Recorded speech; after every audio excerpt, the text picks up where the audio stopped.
Nah, sekarang ini ada namanya surplus produsen, berarti kita lihat dari sisi produsennya.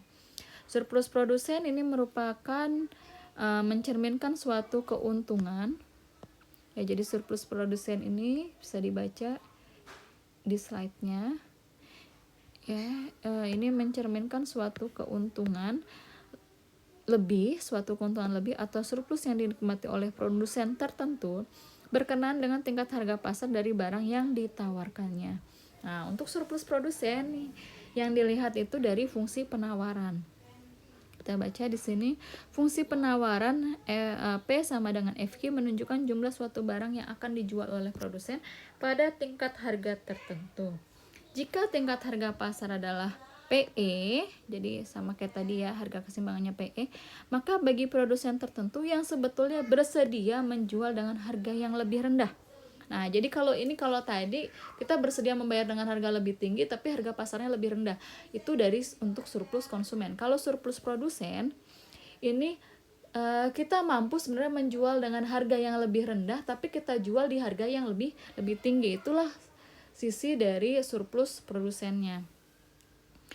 Nah, sebab ia kini di sini saya ulang lagi, maka bagi produsen tertentu yang sebetulnya bersedia menjual dengan harga yang lebih rendah dari PE, hal ini merupakan keuntungan baginya sebab ia kini dapat menjual barangnya dengan harga PE, yaitu lebih tinggi dari harga jual semula yang direncanakan. Keuntungan lebih semacam ini disebut surplus produsen.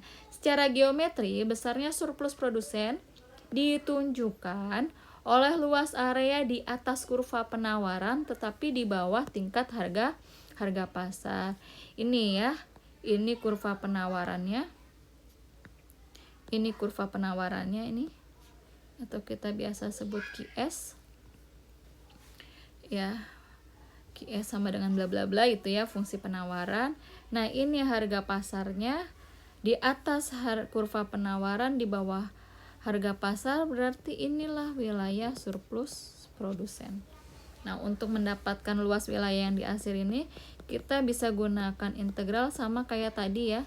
Jadi kalau kita ngelihat dari sisi QE, dari sisi PE itu rumusnya akan berbeda. Kalau kita lihat dari sisi P-nya, ya dari sumbu P ya, dari sumbu P dan sumbu Q, kalau kita lihat dari sumbu P, berarti batas pengintegralan kita adalah dari nilai di sini. Yang ini sekarang kita sebut P topi, yang artinya di sini adalah titik potong sumbu QD pada titik potong sumbu P untuk grafik QS-nya ya. Jadi ini adalah titik potong di sumbu P dari grafik QS, dan ini nilai PE atau nilai harga keseimbangannya atau harga pasar.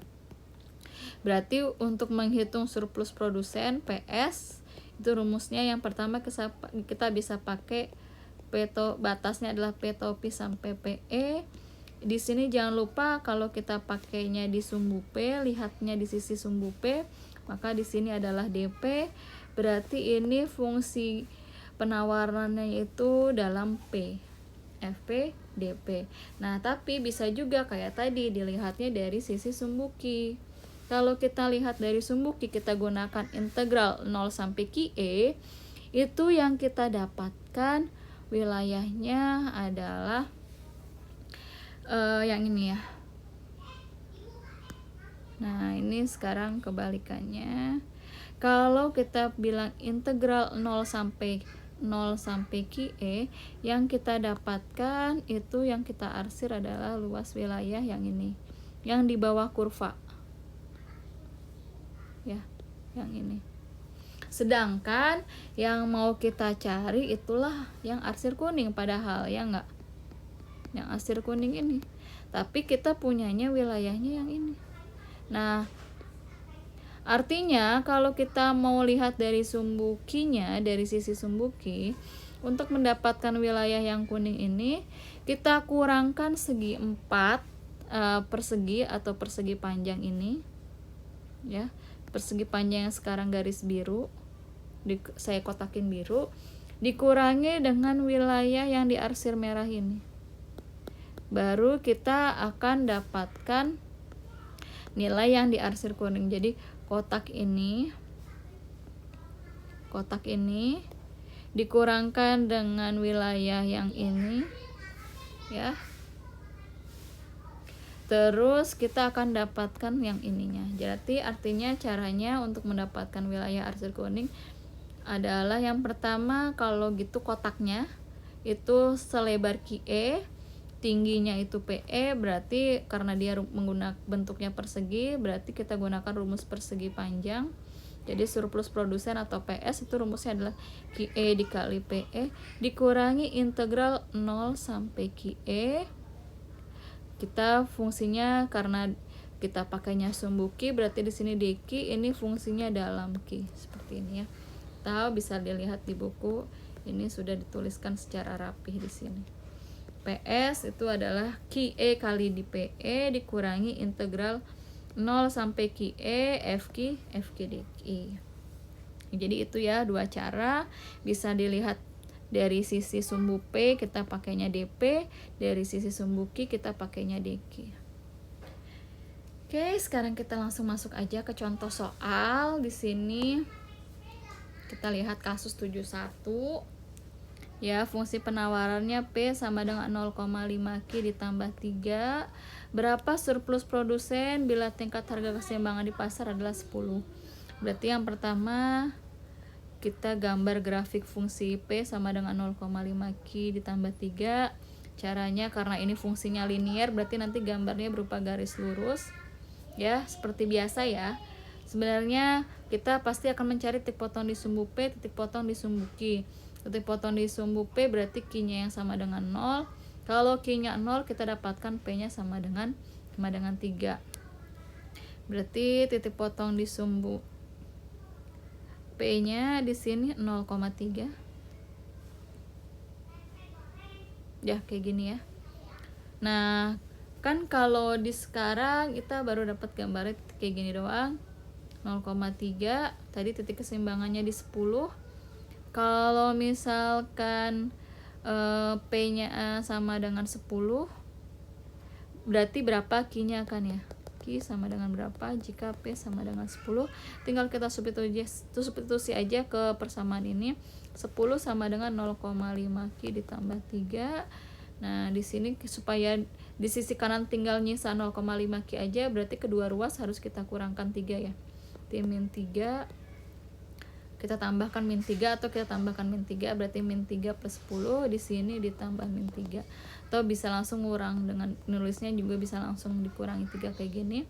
Ini sama dengan 7, yang sebelah sini 0,5 Q, berarti Q sama dengan 7 dibagi 0,5, hasilnya sama dengan 14. Berarti kalau PE-nya ini 10, QE-nya sama dengan 14.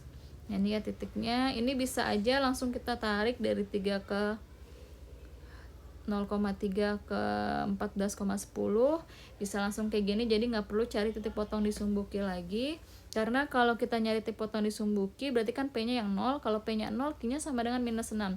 Sedangkan kuantitas itu kan tidak mungkin minus, jadi jangan digambarkan mulai 0, minus 6, karena namanya barang itu kan nggak ada yang negatif kayak gitu ya.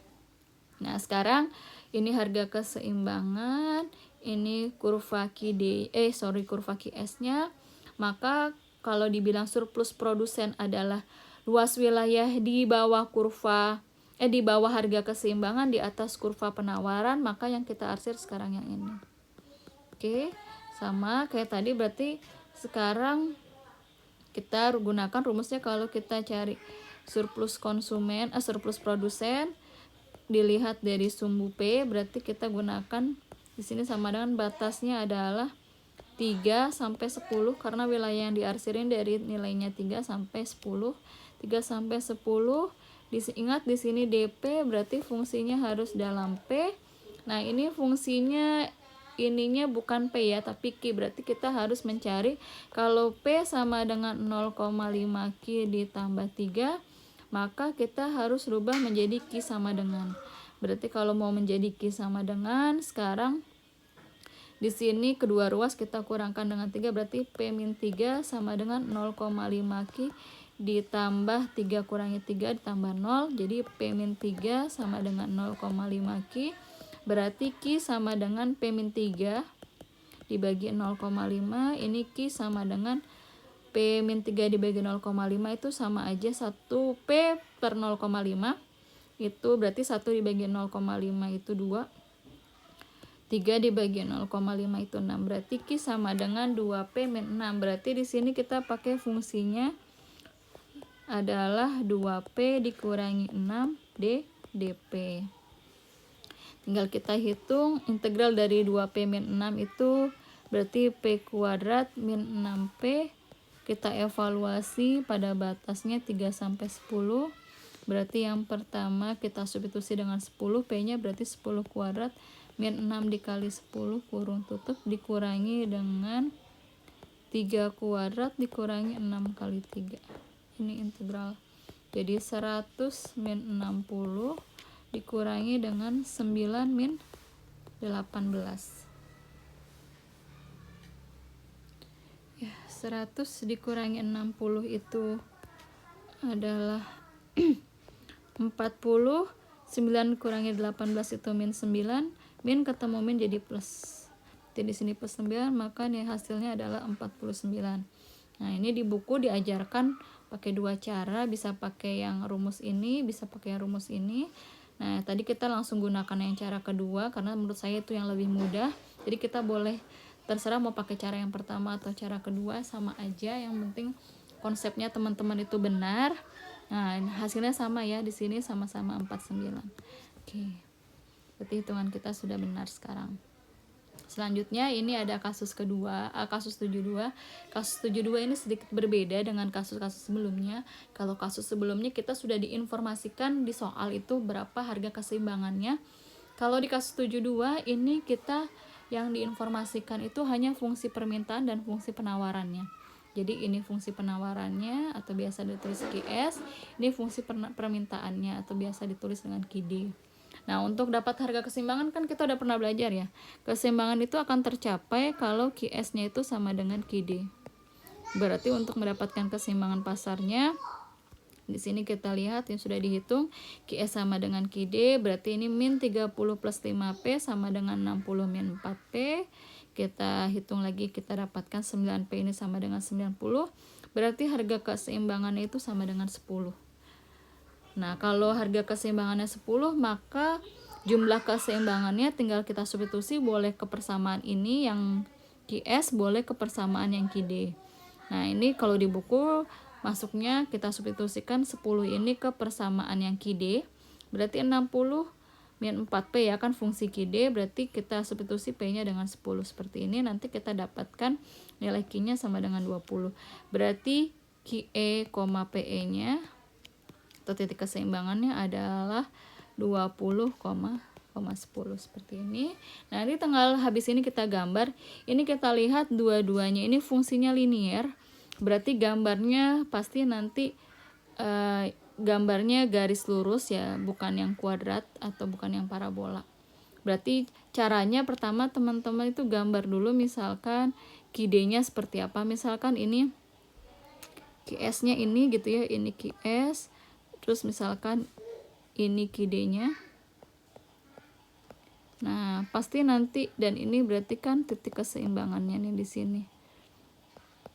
QE, PE. Berarti nanti kalau fungsinya linear, gambarnya akan kayak gini. Ini sumbu P yang garis tegak, yang ini sumbu Q. Pasti gambarnya kayak gini karena dua-duanya fungsinya linear. Nah, kalau misalkan gambarnya kuadratik, kita dikasih tahu fungsinya, berarti kan gambarnya misalnya gini, kayak gitu. Misalkan ini QS-nya, ini QD-nya, berarti fungsi kita di sini dua-duanya kuadratik. Tapi bisa juga salah satunya kuadratik, misalkan kayak gini. Jadi yang QD-nya ini, yang QS-nya kuadratik, yang QD-nya ini misalkan linear, itu juga bisa. Jadi makanya teman-teman harus perhatikan yang fungsinya itu mana yang linear, mana yang kuadratik, apakah QS-nya, apakah QD-nya, apakah dua-duanya linear, apakah dua-duanya kuadratik, supaya gambar kita nanti sesuai.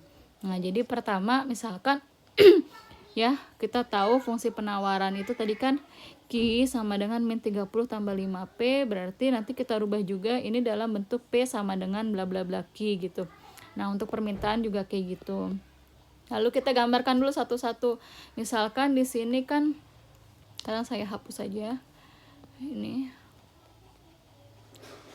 Oke, misalkan yang pertama kita gambar aja dulu QS-nya, fungsi penawarannya. Misalkan ini sumbu P, ini sumbu Q. Oke, nanti gambar yang bagus pakai penggaris gitu ya, yang ada sentimeternya. Nah, Q sama dengan min 30 tambah 5P. Titik potong di sumbu Q berarti saat P-nya sama dengan 0. Kalau P-nya sama dengan 0, P sama dengan 0.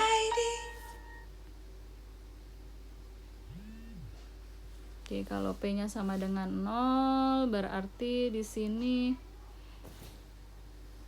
Q-nya minus 30 ya. P sama dengan 0, Q sama dengan minus 30. Nah, ini kan nggak mungkin ya. Karena nilai Q tidak mungkin negatif, berarti kita bisa langsung gambar saat Q-nya sama dengan 0, berarti P-nya sama dengan 6. Ya kan di sini min 30 tambah 5 kali 6 itu 0, berarti Q-nya P. Kalau titiknya berarti ini 0,6 di sini misalkan gitu ya. Ini 6. Berarti titik ini 0,6. Terus keseimbangannya tadi di 20,10. 20,10. Misalkan ini 20. Di sini 10. Berarti keseimbangannya di sini titik E-nya. Berarti kita langsung gambarkan, bisa garis gitu dari sini ke, nah ini sebentar.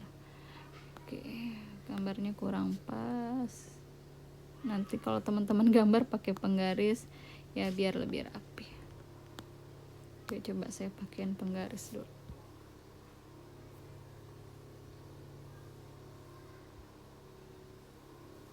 Oke, gini. Oke, misalkan gini ya. Nah, oke. Sekarang saya sudah gambarin di sini adalah fungsi penawarannya atau QS-nya. Sekarang gambar QD-nya. Berarti kalau P sama dengan 0, Q-nya sama dengan 60. Kalau Q-nya sama dengan 0, P-nya sama dengan 15. Berarti 15, ini 0 sorry ya, 15,0. Misalkan di sini 15,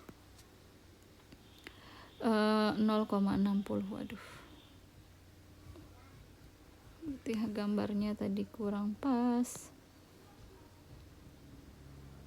Nah, oke. Saya hapus aja deh yang ini.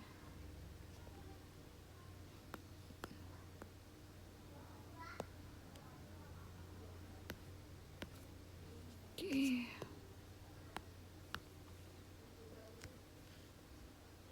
Misalkan yang ini 60, 20 di sini gitu ya. Nanti teman-teman coba gambar yang bagus aja.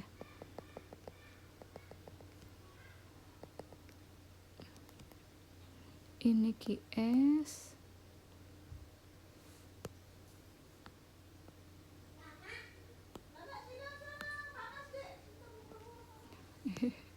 Kehapus.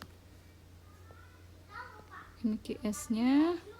Sekarang titiknya 0,15 sama 0,60. Misalkan saya kasih warna merah untuk yang QD.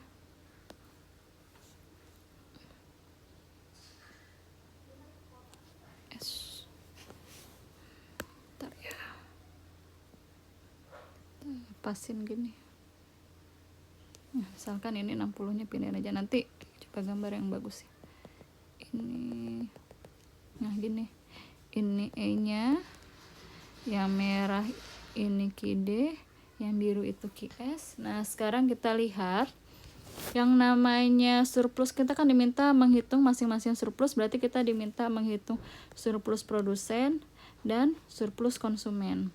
Tadi yang dinamakan surplus produsen itu yang digunakan adalah QS, berarti yang diarsir yang warna merah ini adalah PS-nya. Sedangkan surplus konsumen itu kan di bawah kurva permintaan, di atas harga pasar. Yang ini yang diarsir adalah ini. Nah, ini adalah CS-nya. Berarti sekarang kalau kita mau menghitung PS PS itu rumusnya adalah integral dari 6 sampai 10. Kurvanya pakai kurva QS dalam P karena di sini kan DP. Ya berarti min 30 ditambah 5P ini fungsinya, jadi ini harus dalam P. Sedangkan kalau mencari CS itu batas integralnya dari 10 sampai 15. Ya karena kan yang ini ya CS ini kan yang diarsir kuning nilainya dari 10 sampai 15. Kalau tadi PS yang diarsir merah dari 6 sampai 10. Berarti sekarang 10 sampai 15 untuk CS grafiknya grafik permintaan, grafik fungsi permintaan. Permintaan itu fungsinya yang ini 60 min 4P DP. Nah, tinggal dihitung, berarti ini min 30P plus 5/2P kuadrat. Disubstitusi dari 6 sampai 10. Kalau yang ini 60P plus 2P kuadrat. Sorry, ini minus ya, bukan plus. Minus 2P kuadrat, dievaluasinya dari 10 sampai 15. Nah, ini tinggal dihitung, nanti dicobakan di rumah. Untuk yang surplus konsumen nanti ini hasilnya 50 ya. Nah, ini kalau di buku surplus produsen ini yang 50.